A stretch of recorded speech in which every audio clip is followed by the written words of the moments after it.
Hey guys, welcome back to another reading of the crossover. Sorry, it's been a minute. So what we read last time is JB got a girlfriend, and so now Filthy is having to walk home by himself, and he went to the library because his report on The Giver was due tomorrow, and JB had his copy of the book, so we will just start. Third wheel. You walk into the library, glance over at the music section, you look through the magazines, you even sit at a desk and pretend to study. You ask the librarian where you can find The Giver. She says something odd. Did you find your friend? Then she points upstairs. On the second floor, you pass by the computers. Kids checking their Facebook. More kids in line waiting to check their Facebook. In the biography section, you see an old man reading The Tipping Point. You walk down the last aisle, teen fiction, and come to the reason you're here. You remove the book from the shelf, and there, behind the last rows of books, you find the friend the librarian was talking about. Only she's not your friend, and she's kissing your brother. Tipping point, noun. The point when an object shifts from one position into a new, entirely different one. As in, my dad says the tipping point of our country's economy was housing gamblers and greedy bankers. As in, if we get 1 C on our report cards, I'm afraid Mom will reach her tipping point, and that will be the end of basketball. As in, today, at the library, I went upstairs and walked down an aisle, pulled The Giver off the shelf, and found my tipping point.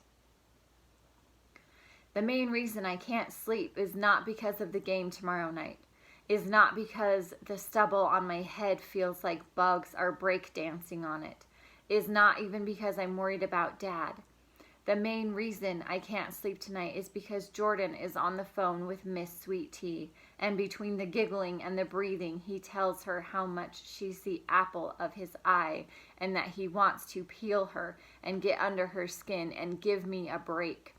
I'm still hungry, and right about now I wish I had an apple of my own. Does he mean an actual apple? No, he does not. Surprised. I have it all planned out. When we walk to the game, I will talk to JB man to man about how he's spending way more time with Alexis than with me and Dad. Except when I hear the horn, I look outside my window and it's raining, and JB is jumping into a car with Miss Sweet Tea and her dad, ruining my plan. Conversation. In the car, I ask Dad if going to the doctor will kill him. He tells me he doesn't trust doctors, that my grandfather did, and look where it got him, 6 feet under at 45. But Mom says, your dad was really sick, I tell him, and Dad just rolls his eyes, so I try something different. I tell him that just because your teammate gets fouled on a layup doesn't mean you shouldn't ever drive to the lane again. He looks at me and laughs so loud we almost don't hear the flashing blues behind us. Game time, 6 p.m. At 5:28 p.m., a cop pulls us over because Dad has a broken taillight. At 5:30, the officer approaches our car and asks Dad for his driver's license and registration. At 5:32, the team leaves the locker room for pregame warm-ups, and pregame warm-ups begin without me. At 5:34, Dad explains to the officer that his license is in his wallet, which is in his jacket at home. At 5:37, Dad says, look, sir, my name is Chuck Bell, and I'm just trying to get my boy to his basketball game. At 5:47, while Coach leads the Wildcats in team prayer, I pray Dad won't get arrested. At 5:48, the cop smiles after verifying Dad's identity on Google and says, you the man. At 5:50, Dad autographs a Krispy Kreme napkin for the officer and gets a warning for his broken taillight. At 6:01, we arrive at the game, but on my sprint into the gym, I slip and fall in the mud. Sorry.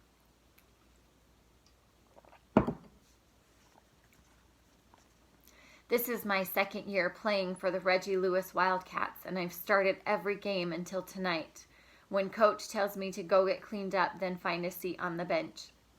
When I try to tell him it wasn't my fault, he doesn't want to hear about sirens and broken taillights. Josh, better an hour too soon than a minute too late, he says, turning his attention back to JB and the guys on the court, all of whom are pointing and laughing at me. Basketball rule number 6.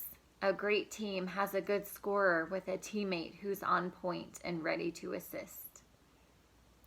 Josh's play-by-play.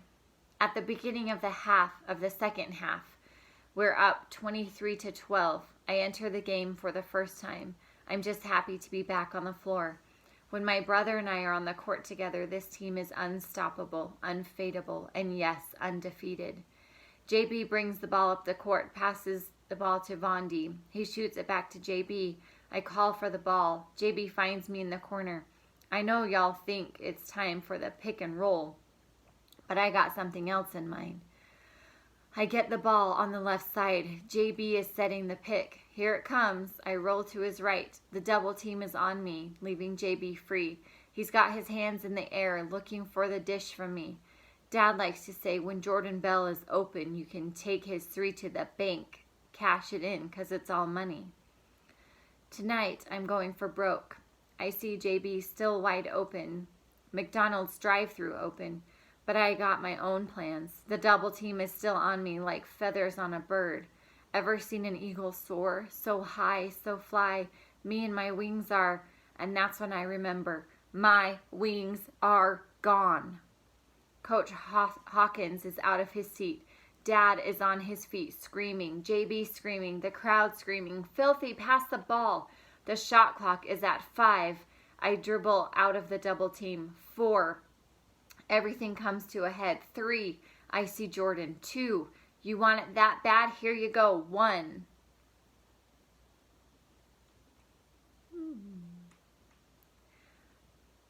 Before.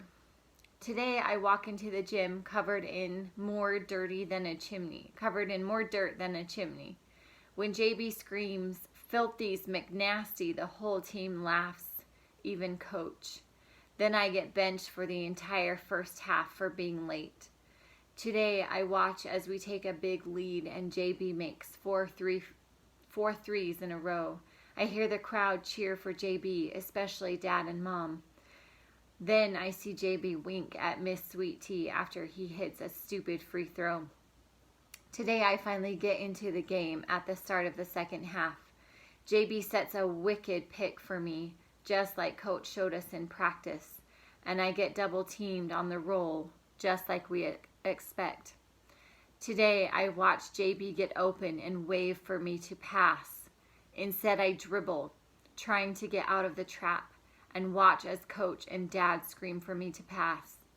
Today I plan on passing the ball to JB, but when I hear him say, "Filthy, give me the ball," I dribble over to my brother and fire a pass so hard it levels him, the blood from his nose still shooting long after the shot clock buzzer goes off.